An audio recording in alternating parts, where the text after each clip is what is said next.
Sot në studio kemi një poet, shkrimtar, kritikues të fenomeneve shoqërore, mirë po ne sot do kemi rastin që të njoftohemi me historinë e tij, do nisim nga fëmiria, do nisim nga muza, do të mësojmë se kush është personi që qëndron pas gjithë këtyre poezive dhe bëhet fjalë për Lirim Alia, i cili na dha këtë mundësi që ne ta njohim tutje. Përshëndetje, mirë se na erdhët, kënaqësi t'ju kemi sot në Prizma. Uroj shumë që ka nisur dita mbar me ju, që ta vazhdojmë këtë pasdite bashkë me gjithë shikuesit. Përshëndetje dhe ju falenderoj për konsideratën dhe ftesën. Diçka dësha të them. Do të përmendi Arkimedin, për ne që shkruajmë mirë, po ka e folme, nuk jemi edhe ashtë. Në fakt, nuk është era e parë që po e dëgjoj këtë, kam pasur edhe një grua, një autori që shkruan mrekullisht, por më tha, mos prit që do të flas po kaq mirë sa që shkruaj. Nuk është rasti kjo që po ma thoni. Për kita zhim, desha të them kështu, Arkimedi ka thonë, ma jepni një los dhe një pik ku ta mbështes, do të zhvendos tërë globin. Unë them, ma jepni një laps dhe një bukuri, unë do të bëj që tërë bota të këndoj. Okej. Edhe tash, ju lutem, nëse gaboj diçka, o thonë... Jo, jemi drejt për Ose drejt. diçka lëmë. Gjëra që vinë nga zemra, ne nuk i konsiderojmë gabime, dhe të gjitha rrëfimet që ndahen në studion e emisionit Prizma, ne i kemi të çmueshme, sepse janë gjëra të cilat vinë natyrshëm nga zemra, dhe nuk ka gabime. Gjithçka që thuhet sinqerisht nuk konsiderohet gabim. Emisionin, edhe, domethënë, që do të përmbyllja me një përkufizoja me një fjalë elegancë, duke filluar nga gjërat, dekorët, deri te moderatorja, do të thonë elegancë e të folurit. Faleminderit shumë. Edhe parat që e bët si hyrje për mua, them për vetë, kur më kam pyetur kush je, si e definon veten, unë them, mbase jam më i famshëm ndër të panjohurit. Kështu e definoj vetë. Atëherë këtë bisedë dua ta nis duke u kthyer në një kohë të hershme, duke u kthyer në familjen tuaj, sepse un kam përshtypje që gjithçka ka nisur nga frymëzimi që ti ke pasur. Ne e dim se sa rol të rëndësishëm luan në formimin e çdo njeriu frymëzimi që merr në shtëpi. Do të kërkoj që të shohësh në ekran dhe të më komentosh këto fotografi, të më tregosh çfarë ndjesi të kthejnë, çfarë emocione dhe çfarë roli ka luajtur në jetën tënde nëna juaj. Unë e di që ka qenë një rol shumë i madh. Po dhe kjo foto më befasoi se nuk e prisja, po këtu jemi, më thonë baba, nuk duket nana edhe dy motrat më të mëdhaja, vllai pak më i madh, edhe unë atëherë i katërt më i vogli. Më i vogli. Se pastaj kanë lindur edhe 3 fëmijë të tjerë, domethënë jemi 7 fëmijë. Po kjo është interesant se me që s'më kujtohet kur është bën. Po pastaj kur i kam pyetur andej këndej, domethënë duhet i shkrep në Tetov se ka pasur edhe shumë pak atë studio për fotografime kështu. Fëmijëria sigurisht është ajo, po diçka tjetër para fëmijërisë desha, me që doli nëna ime këtu, se kur më kam pyetur, mirë, tash njeriu ka talent, ka prirje, po ndoshta edhe pas leximeve të shumta, domethënë i vjen ajo i lindën, grafullon diçka ose domethënë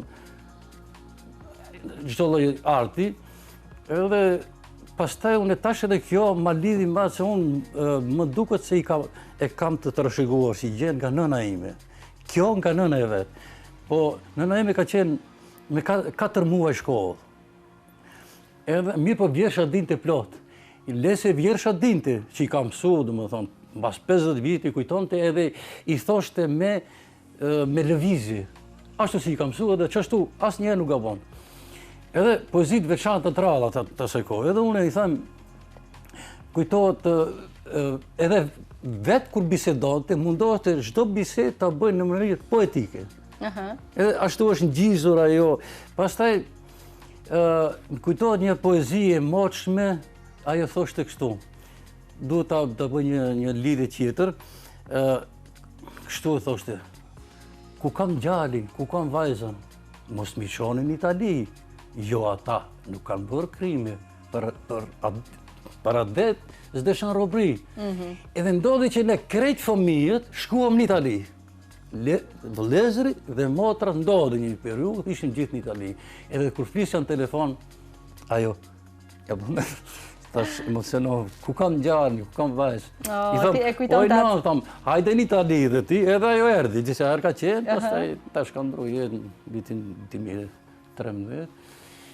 Edhe tash e kuptoj e vërtetoj se e kam... E keni të trashëguar nga jo. Me 4 muaj shkollë, para me ndo, qëfar poeqe do kishë qenë, qëfar... Unë i them kësa, për të ngushtu, thom, oj, non, edhe ti e madhe për mua. Pse? Po ti ke lindur në vitin 1936. A i di kush ka lindur në vitin 1936? Ka lindur Kadare, Qosi, Beki Femiu, edhe Adem Demash, edhe ti je aty. Si reagon të ajo kur ja thoje këtë? Knaqësh. Knaqështë. Domethënë, duket që keni pasur një lidhje shumë të ngushtë me nënën tuaj, deri në, besoj, në momentet e saj të fundit të jetës së saj. Po, shumë kanë qenë. Këto po e kuptoj në fakt edhe nga emocionet të cilat po i ndjej tani edhe në mënyrën se si po flisni me sa shumë dashuri për të. Diçka tjetër, kjo është një nënë e asaj kohë që më shumë janë munduar gratë, edhe fëmijë kanë pasur më shumë edhe edhe jeta ka qenë më e vështirë, edhe trysni ka pasur më shumë. Domethënë kohën e Çajupit.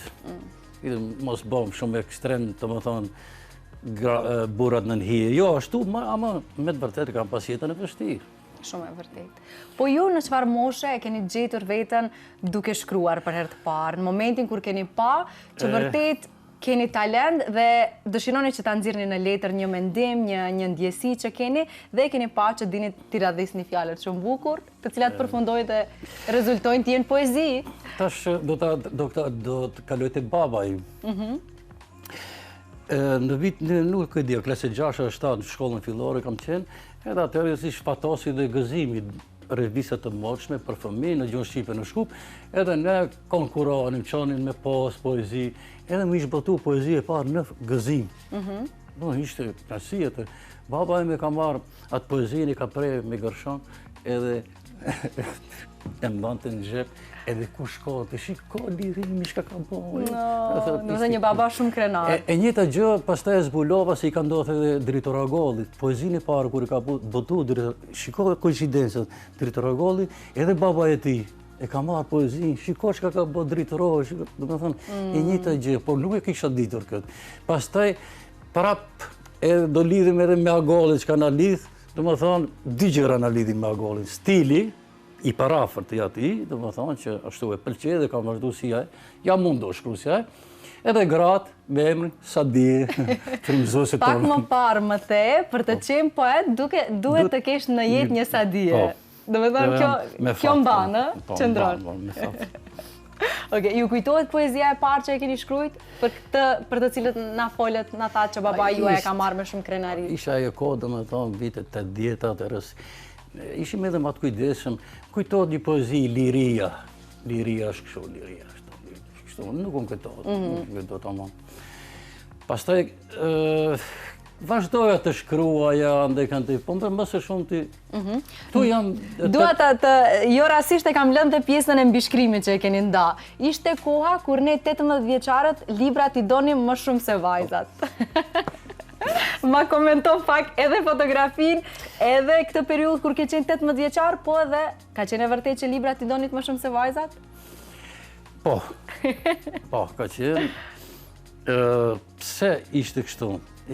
Jo, ndoshta vajzat e kemi dashur, amon, jo se edhe nuk ishim kohë, po ndoshta edhe të ndrojtur, pastaj vajzat nuk ishin si sot më të lira, që mund lirshëm të ulemi, të shprehemi, dhe më thonë, t'i nxjerrim në tavolinë gjërat tona, ishte pak më vështirë. Do të thënë për t'ju afruar një vajzë është dashur punë, munde, guxime. Po, është shumë interesant ishte atëherë. Edhe ndohte për shembull, unë e kam botë ato pozitë në dialekt gjithë i kam shkruar këto gjëra. Për shembull diku të kam përdorur edhe në klasë, për shembull që kemi pas 4-5 vajza në gjimnaz, gjithë gjërat gjëm 25 gjëm. Ti edhe me vajzat për të folë ishte problem, edhe se bashkë e klasës ishte domethënë, edhe ti domethënë a ke një stilograf e di kështu? Edhe këtë pas mund t'ja ashtu ishte koha, domethënë më të ndrojtë, ato më të mbyllura shumë.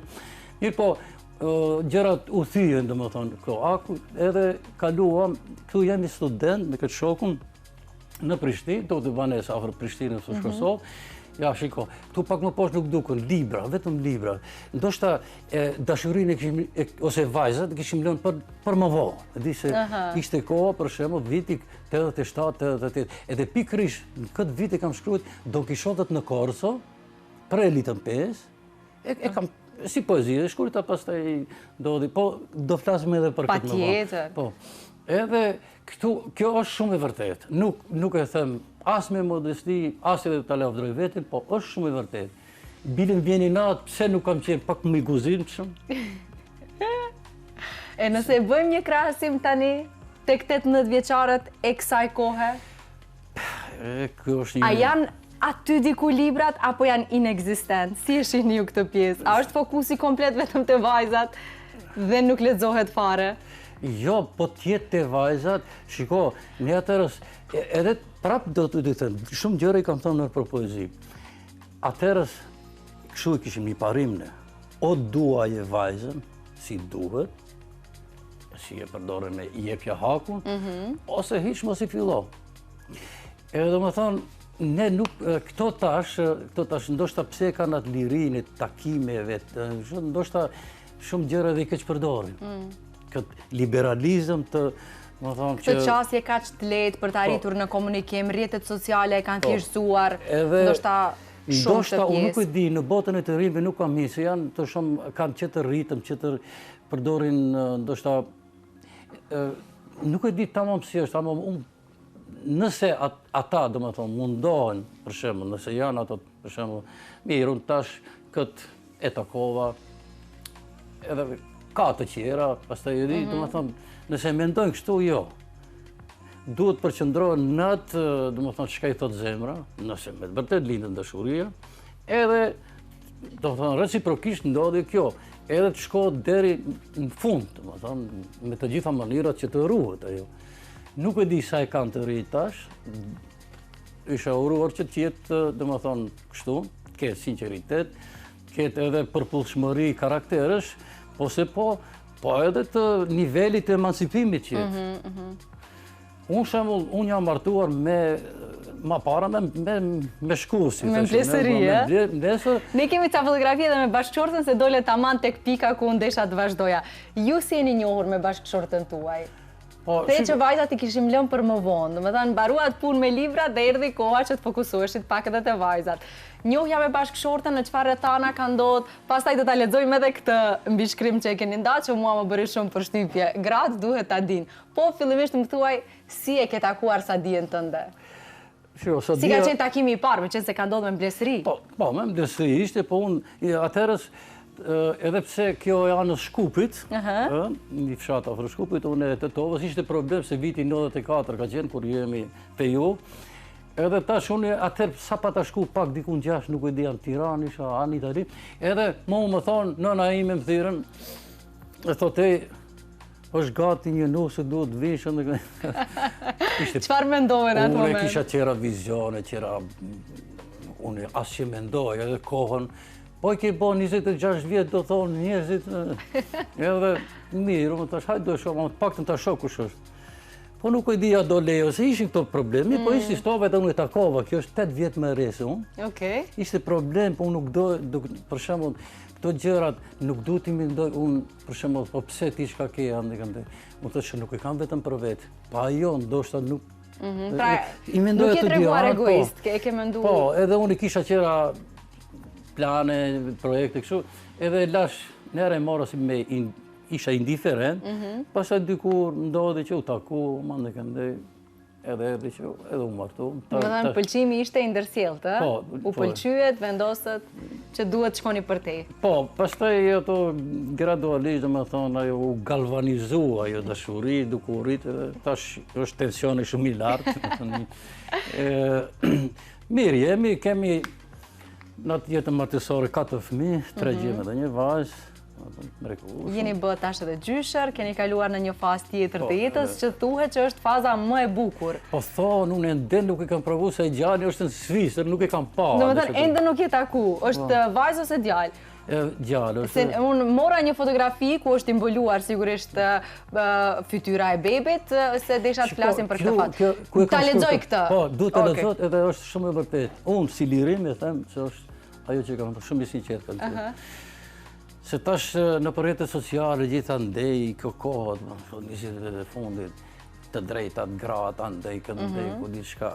Edhe unë them të kundërt, them. Bile edhe ku bisedojmë me gratë që i kemi andej, me motra, me gratë, të më shikoni. A i kërkuat 50 me 50% të drejtave. Pse kërkoni 51 tash? Mjaftë, dorim... Pra konsideron që po kërkohet 51, ja? Unë mendoj edhe këtu, edhe shkruta... Gratë duhet ta din, kur gratë insistojnë që të ketë barazi gjinore, do të thotë se refuzojnë të mbeten superiore. A se kanë kuptuar se e kemi këtë konsiderat, që ndrojnë mbi ne me vlera 3 herë më lartë? Për mua është e vërtet. është e vërtet kjo që e thamë. Edhe diçka tjetër, sa i përket poezi, se ndoshta juve si kujtohet të bëni këtë vishë, po Sadia, a e pëlqen poezina jo? Këtu a jemi, as jemi. Nuk e pëlqen atë shumë. Po pëlqen ti lexoj poezitë tua? Po tash këtë nuk e di, se nuk është ka pak zili, ndoshta të thosh atë them. Çka ndodhi në kohën e koronës, një anekdotë vërtet ta tregoj çka ka ndodhur. Unë pata shkruajt në stilin tim një çfarë poezie. Edhe e postoj, e marrin poezinë time edhe gjithandaj në pa emër e kanë hequr emrin, edhe ka hyrë në botën e grave që WhatsApp. Edhe ka shku poezia, mbas 2 ditësh vinë edhe te Sadia e poezia, edhe mund thët në ham dark aty, ishim në Itali, tha, ja ku shkruan poezi, jo ty mund thot. Ja, tashu, po mirë. Këtë person, ka shumë mirë që pas ka shkruat, çka do bëja, do përqafoj këtë person nëse do i takojë ndonjëherë. O jo, po përqafoj, po unë e kam shkruat. Po mirë, çka qenë ka e mirë. A të përqafoja jo? Ose me njëherë e relativizoj? Jo, se jo, po pastaj tha, e mirë qenë ka kjo, e mirë. Të më thonë, nuk e di, ama nuk është si unë i dhënën pas letërsisë ose poezisë. Ka pasionet e veta, ama... është grua me karakter që nuk dëshiron të t'jap mbi vlerësim, ose ku e di, dëshiron të qëndroj pak më neutrale. Nuk e di. Ka disa gjëra që du t'i bëj dhe poezi, nuk e di jam leo të them, e kanë provoku. Aty do më thonë, Sadis i kanë thonë, se kohës fundit unë dilësha, për shembull ndonjë provim libri, takosha me kolege, kështu edhe, natyrisht ka pas edhe vajza edhe gjinis femror, edhe i kanë thonë, a nuk je xhelos për lirim, shiko me profesoresha, me kolege, ka thonë jo. Nëse shoh lirimin me 10 femra, ja hudh një libër, a e merr librin e haron.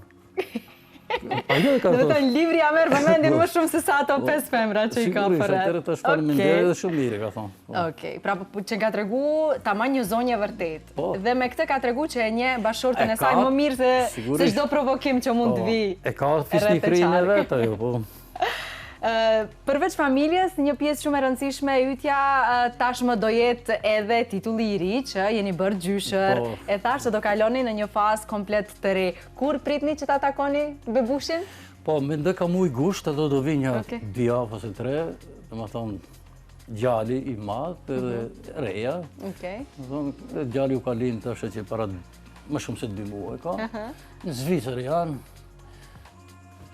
se unë interesant e fëmijët, në më thonë, familjen e kam në Itali më shumë se 25-6 vjetë, dhe e rritë fëmijët që, mërë ki i madhe dhe kjo, dhe më thonë, dhe familje kësaj, është preteto, jetë në Itali.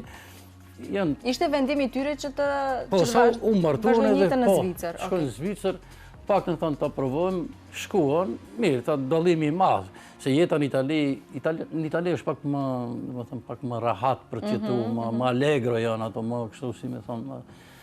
Po, pra jeta në Zvicër dalon shumë. Ma të reshëm, në Zvicër është pak më ka ato norma strikte. Ka ligje shumë ekstreme. Me gjitha të janë mirë, edhe unë presë, se ndë nuk besoj se jam... Po cilat ishin ato emocionet e para të cilat i përjetuat, sa po e morët lajmen që jeni bërë gjyshër? Po nuk përshkruan, për shembull, unë kam shumë shok që më bërë gjyshër prej moti, edhe më thonë ato, dëshosh, do shta gjemë si ke marrë në përduar shumë, mama dëshosh, fëmijëve sa Me mendoj që kjo mban shumë, se e thonë të gjithë këtë. Mund t'jetë edhe kjo e vërtet. Edhe kështu. Ke bukur, shumë uroj që sa më shpejt të takoheni dhe këto emocionet të bëjnë edhe më të forta kur ta prekni njëri tjetrin fizikisht. Faleminderit. Tash nëse do mund të kthehemi te ajo fëmiria, domethënë, fëmiria dhe se unë fëmirinë e kam bën në vitet 70-ta, rini në vitet 80-ta. Edhe tash ne jemi rritur me ritme të zbathura. Jemi rritur pastaj me ritme të hekurta. Ishte koha kur kështu kultura jo, arti, kultura, letërsia, në atë kohë, në atë ishtet, ishte engulfatur ose e prangosur të qenë kështu. Domethënë, her pas here na ndroni zinxhirët, mirë po, prapë zinxhirë ishin. Qofshin prej hekuri apo prej floriri, prapë do duhej këputur, sepse ishin zinxhirë. E ne këtë dëshim të bënë, domethënë, para viteve 90-91, kur gjithçka pastaj, kur ishte koha e përmbysjeve të mëdha, e tranzicionit, e revolucioneve, e ndryshimeve, domethënë, atëherë ne të ushqyer ose me atë utopin, ëndrat, shpresat, sa të jemi vetveqja, pastaj shohim çka bën, ndodhi, tash do dalim pse ato që përmendet kritikat, kështu, ne që kishim atë utopin, pas shumë vitesh, sa janë bërë 30 e më shumë vite, në vend që ajo utopi, ato ëndër të realizoheshin, u bë distopik. Përgjithësi, për shembull, më vjen shkeq me keqardhje dhe them distopike, domethënë, ato që kishin pritur nuk u realizuan, bie dhe u bën edhe më keq. Edhe tash, si ka ardhur te kjo, ka shumë dukuri. Pse? Bile ka disa persona që në atë hovë që ishim ne, bën diçka, pas edhe ata u qetërsuan, se atër ishë kohë ideale, është kohë, domethënë, që pritej shumë nga ne. Pastaj ne ishim që u them si me shaka, që ta potencoj se kush ishim ne, them, ne atër librat nuk i lezonim, ne i hanim. Për ta treguar se kush ishim. Edhe tash ne prisnim momentin, ta quaj kështu. Erdhi viti 90-91, edhe çka bëm ne? E kemi për shembull botën antimatan, është një lumë, matan lumët e kemi një botë të qytetëruar, të emancipuar, të avancuar. Edhe ne si të mbrejmë atje. Nëse ta e lumë nuk ka pas ura, atër të pak në është të bëjmë dhe një gurja si këto, gurë që të mos i lagemi shumë, edhe të kalojmë ashtu. Ne çka bëm? Ne deshim me një kërcim. Edhe këtu dështuam shumica. Ky është gabimi. Pastaj gjërat i morën dorë disa që nuk e meritonin. Shumë të si unë, për shembull, që kishin potencial në fushat e tyre që kanë pas, ne çka bën, ishim të varfër. Ekonomikisht nuk ishim mirë edhe është dashur ta kalojmë kufirin, shkojmë diku në Mërgim, derisa të rregullohem edhe të vim prapë ta vazhdojmë punën. Me shumicën nuk doli, nuk u kthiem. Ja, edhe unë mbeta, pastaj edhe mora edhe familjen edhe megjithatë, unë edhe shumë të tjerë si unë, vazhduam, edhe pse unë nuk them se Italia mi ka rëmbyer 30 vite, mund tjetë edhe kjo, mirë po, nëse dëshiron njëri bën shumë. Për shembull, kur ti kujtosh shkrimtarët e mëparshëm, si kanë mundur, Dostojevski, gjithaj Dostojevski, Ismur, Andekë, gjitha ato libra, ka shkruar edhe çfarë libra, edhe shumë të tjerë, edhe ti nuk gjen arsye pastaj, as justifikim, po unë isha aqe se ku jeton nuk ta determinon, ndoshta nuk ta përkufizon impaktin që ti mund të kesh tek njerëzit. Jo, se pastaj frymëzimi është ndonjëherë, më thojë i poshtër, do vinë kush ta merr mendje, thotë duhet dal jashtë, duhet shfaqem, duhet dal, domethënë ti duhet ta bësh këtë. Se kështu unë e kuptoj, frymëzimet janë shumë interesant.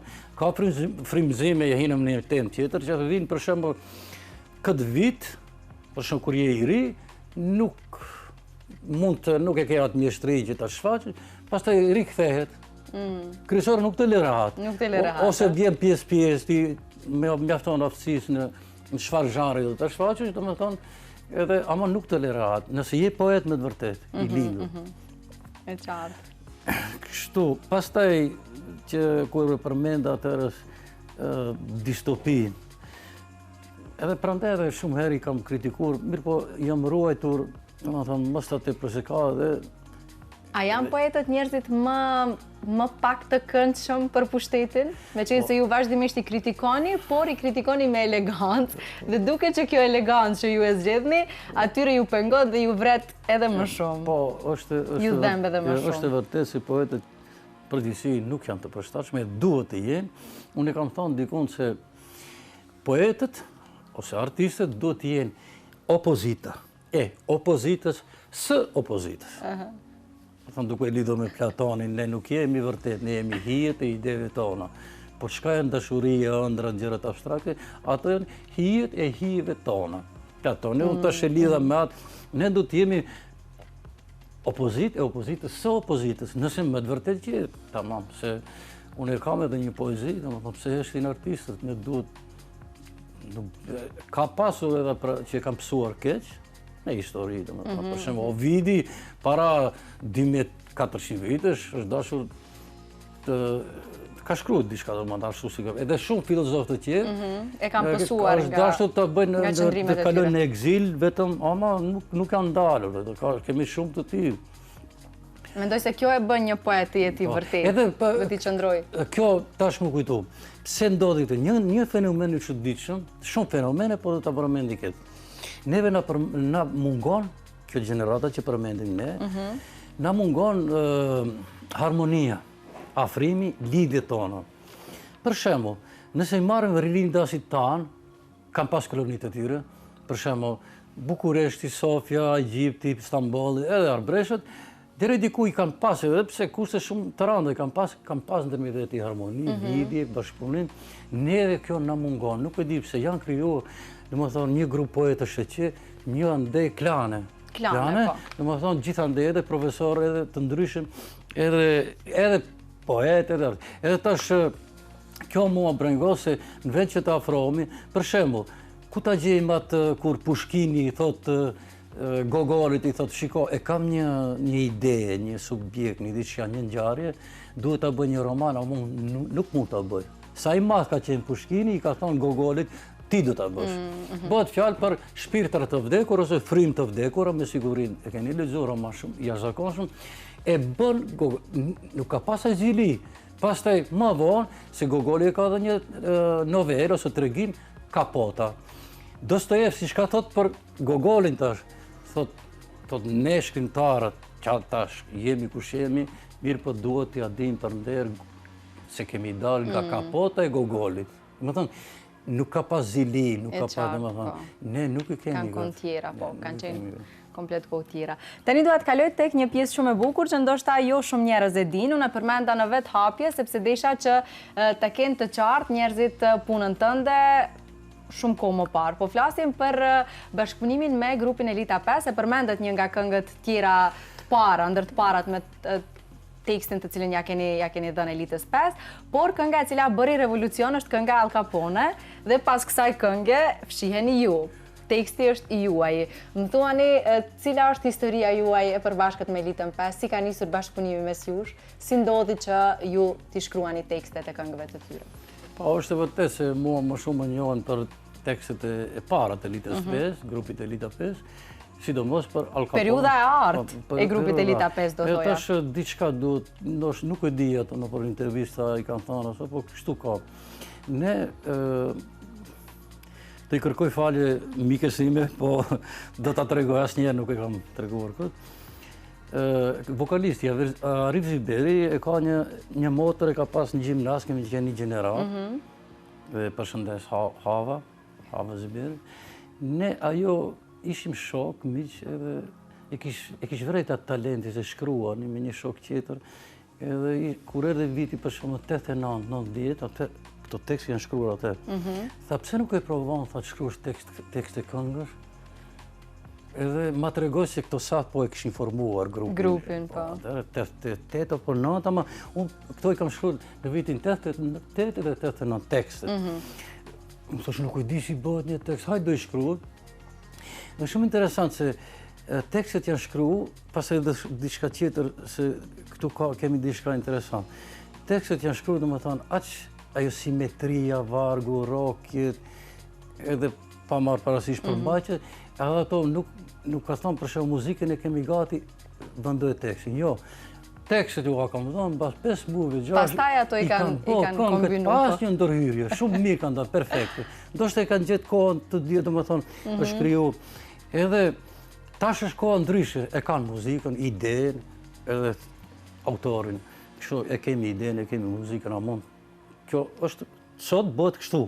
Po ndoshta pikërisht për këtë arsye për cilën po thoni ju, këngët kanë një afat, nuk është se po dëgjohen shumë gjatë, më shumë janë projekte sezonale, ndërkaq ne po flasim për një këngë që ka bërë revolucion dhe këngë e cila është trashëguar gjenerat pas gjenerate, ne tani rritim fëmijët tanë duke u prezantuar si aset, si vlerë këtë këngë. Është e vërtetë. Si ndjeheni sot, zotëri Lirim, për krejt këtë sukses të madh? Së pari duhet t'i falenderoj ata se domethënë më kanë bërë me emër me edhe ato një pjesë. Kanë bërë shumë të mire grupi Elita 5, për shembull, edhe vetë ata, edhe tekstshkruesi që përmendet, domethënë, edhe vetë Tetovës, edhe vetë shqiptarëve, është krenari, domethënë, Elita 5, edhe ka krenari mbarë shqiptare, do thoja. E kanë gjetur momentin kur i përmendet ato vullnetet, domethënë, ato taf në talentin e vetë muzika, pastaj zërin shumë, domethënë, jashtëzakonshëm ka Arviz Biri, edhe teksti, domethënë se kur në kompjuter shkash ka një përputhje, nuk e di unë, do thoja magjike, mes tekstit, këngës, muzikës, koha, domethënë krejt e kanë gjetur. Edhe kur në kompjuter për shembull shkash teksti këngës, unë kam thënë kështu. Teksti këngës nuk është në asnjë gjini letrare, mirë po me që lind si poezi, atë mund ta them kështu. Teksti, jo çdo poezi mund të bëhet këngë. Se mund të prishet për poezi shumë e fuqishme. Ose jo çdo simfonies mund t'i vendosh fjalë. Domethënë, le të mbeten ashtu më mirë. Kur kemi të bëjmë me këngët, tekstet e këngëve, kjo unë them kështu, nëse më lejohet. Teksti i këngës është një gjysmë bukuri, në pritje të një gjysmë bukurie tjetër, që është muzika, për të krijuar një bukuri e tërësishme. Për shembull, nëse unë do i shkruaja vetëm si poezi këto tekstet, pa muzikë, ndoshta nuk do ta kishin atje honën dhe bukurinë. Po edhe ata, nëse do kishin bërë vetëm muzikën e tyre, pa fjalë, kjo duhet të them se teksti i këngës ka por është një tekst specifik, do thoja. Kur e keni shkruar këtë tekst, zotëri Lirim, çfarë keni pas në mendje? Al Capone për ju ka qenë sistem, ka qenë një njeri, apo një mentalitet? Sepse edhe sot nuk e zbërthejmë dot saktësisht, prandaj po e pyesim njeriun i cili e ka shkruar këtë tekst. Sigurisht, kur e përmenda parës, domethënë ato ritmet, ato ndryshimet që duhet bërë, ne dilnim për shembull ishim rritur me ato këngët e dikurshme, të Shkurtë Feza, Ilir Shaqiri, domethënë edhe ato shumë dobishme, mirë po do duhet bëhej që e përmenda se duhet të kalojmë në një hap tjetër, t'i ndrojmë hapat. Ishte kjo, që na duheshin edhe këngë, se patriotizmi nuk shprehet vetëm me një shqipon të varur në mur, por edhe gjëra tjera. Ma fillon të jetë në gjuhën tënde amtarë. Edhe na duhet muzika, na duhet zhanre të reja muzikore, edhe tekste. Unë atëherë i ri isha, po i mendoj këtë gjëra me vizione shumë qartë isha, do duhet edhe për shembull për të bërë muzikë të stilive moderne, si është rock dhe pop, do duhet edhe teksti më lakonik, më i thyer, më domethënë ato taketat, edhe muzika, edhe teksti ketë një mesazh të madh me pak fjalë, domethënë lakonik. Edhe krahasimet të jenë diçka që nuk janë përmendur asnjëherë, që edhe kanë qenë të pamundshme, të paimagjinueshme se mund të përdoren. Pse Al Capone? Tash shumë lehtë kemi e gjejmë kush ka qenë Al Capone, si ka qenë. Atëherë është shumë vështirë. Unë pata lexuar disa libra në gjuhën tjetër, sorbokratët e regjisha, jetën Al Capones. Ishte shumë interesant, bëri përshtypje se unë atëherë urreja, domosdoshmë si emër Al Capone, mafios. Mirë po, shumë e dhimbshme diçka një pjesë aty, shembull ai i ulur ka qenë, është regjistruar për kanto, për opera, se ka pas shumë zënë të bukur, Chicago, Illinois, Edhe ullët aty, nuk e di çfarë moshë ka pas, dhe në sy të një kafene, në sy të ti i avrasi një mizhën aty, axhën e tij, e vrasi dikush, ato grupe që ka qenë, edhe pse ajo ka pas domethënë. Ama ky nuk ka dash të kyçet ato punë të pistat atë. Edhe aty pastaj ky shkret për një kohë që edhe pak për hakmarrëve, mirë po i ka pas disa gjëra, disa kode që domethënë ka qenë edhe neve në vetëm si emër e përdora, sepse sikur ky asaj vajzës i thot, domethënë e akuzon. Domethënë nuk s'ta kam vjedhur zemrën ty me revolit, pasi shpesh. Domethënë kjo ishte interesant edhe si emër edhe që pastaj ritmi. Po dhe si realitet, ja asaj kohë, një farë revolte. Është një kombinim interesant. Pastaj edhe te strofa e di që është ajo ti mund të pushtosh as lehtë zemrën time, duhet punë. Edhe pse konkistadorët për ta pushtuar Amerikën Latine është dash 200 vjet. Domethënë pak më shumë se 200 vjet.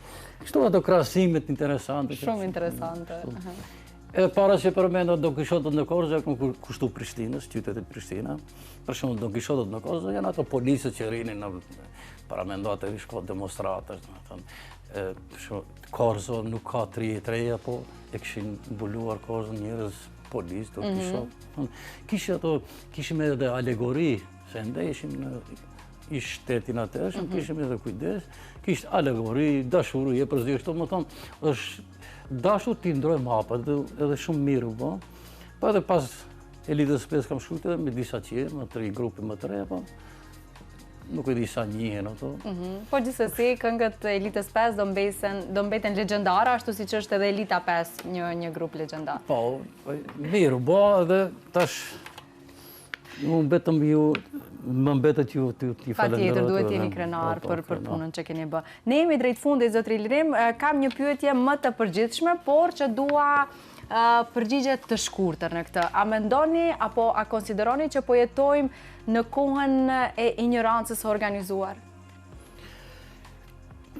Nga krejt kjo që po ndodh, po i përfshi këtu krejt kritikat tuaja për fenomene të ndryshme, për ngjarje të cilat ndodhen si në vendin tonë, ashtu edhe në gjitha trojet të tjera shqiptare. Si e shihni krejt këtë që po e përjetojmë?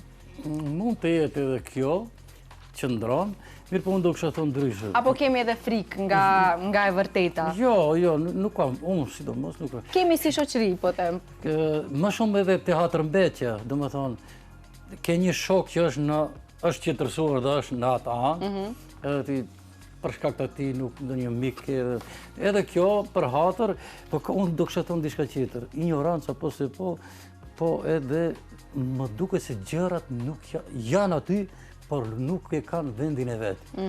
Janë të rënuar, dikush duhet, dale, edhe ato gjërat i vene në vendin e vetë. Pra si një puzzle, duhet të ti gjejmë pjesët e sakta për ta kompletu imazhin. Tu është problem, për shembull një kimist, profesori kimist, duhet shkoj, ti përkushtohet kimist edhe ta japë lëndë si duhet. E qartë. A i letërsisë atë, jo vetëm, po unë kam qenë që të një punë, po ti shka ke mbaru këtë, po ti në punë, edhe shumë gjëra ka ndodhur shumë, nepotizmi dhe korupcioni janë, këto gjëra nuk duhet, nuk është dashur të ndodhi, sepse shoqëria shkon me hapa gafori. Shumë keq.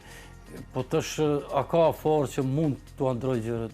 Unë shpresoj se një të ardhme do rregullohen gjërat. Pra jeni optimiste që mund të përmirësohen gjërat. Kjo na duhet. Shumë shpesh kemi më shumë pesimizëm që përcjellin shumë njerëz të cilët ndoshta nga ajo që duan vërtet që të shohin përmirësime, po janë ashtu baby steps, hapa shumë të vegjël që nuk po shohim ndonjë ndryshim. Ose më mirë kështu do të them. Pesimist qortues, e kjo bën sens. Për shembull, ka qenë koha në Itali, për shembull, para 200 vitesh, para se themeloi Italia si shtet, para Garibaldit, më thonë, ishte Leopardi, shkrimtar i madh, ishte Leopardi që ai ishte, domethënë, i qortonte ku kemi qenë, çfarë lavdie kemi pas, ku jemi tash. Edhe ndodhën që edhe pse konsiderohet si pesimist, nihilist, mirë po i dha një hoftë të madh pastaj, po ku ta gjejmë ne të thonë atë popullin italian që të dëgjoj ato leopardet, ato të shkrimtarët e vetë, që bëjnë ndryshimin. Ashtu si që ka bërë, për shembull, dikur, Balzaku, Hugo dhe disa të tjerë, që ata shkruan ishin domethënë gjëra si se edhe vetë Balzaku ka thënë, unë gjërat flasin vetë, unë vetëm i shkruaj, se janë ankuar shokët e vetë, po ti për mua ke shkruar, ke kritik, domethënë. Po, sigurisht me njëra ato reagimet. Edhe ato e kanë kuptuar, domethënë populli francez i atëhershëm mori, domethënë filloi të ndryshojë duke i dëgjuar ato Flaubertin, Balzacun, Emile Zola, kush ishin Victor Hugo. Ne nuk e kemi atë vullnet të atij populli se kemi edhe ne Balzac.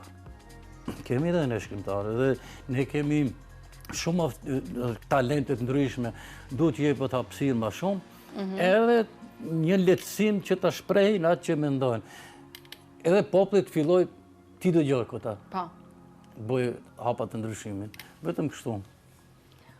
Atëherë, ne kemi arritur krejt drejt fundit, ju falenderoj shumë, ishte kënaqësi që ishit pjesë e emisionit Prizma. U mundova kështu në krejt këto minuta që i kishim në dispozicion të kalojmë nga tema në temë, nuk e di, uroj të mos kemi qenë shumë kaotik, por u munduam që ta shfrytëzojmë në mënyrë maksimum krejt këtë minutazh. Ju falenderoj edhe një herë shumë për kohën, ishte kënaqësi dhe uroj të takohemi sërish bashkë, ku do kemi rastin të flasim edhe për botimin tuaj, ai i cili do të promovohet shpejt. Kështu që do kemi rastin t'ju ftojmë që t'i dedikohemi vetëm librit që është Lirika Majhoshe Tetovare, dhe ne do të flasim, besoj, në një të ardhme shumë të afërt. Faleminderit shumë, ishte kënaqësi. Ishte kënaqësi edhe për mua, edhe pse mbetë shumë gjëra pa thënë, por megjithatë jam shumë. Ishim të vetëdijshëm që do mbeteshin shumë gjëra pa thënë, por edhe kërkoj falje nëse dikën, domethënë mund ta kisha jo fare.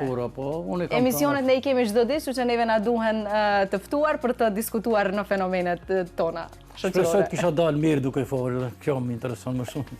Faleminderit edhe një herë.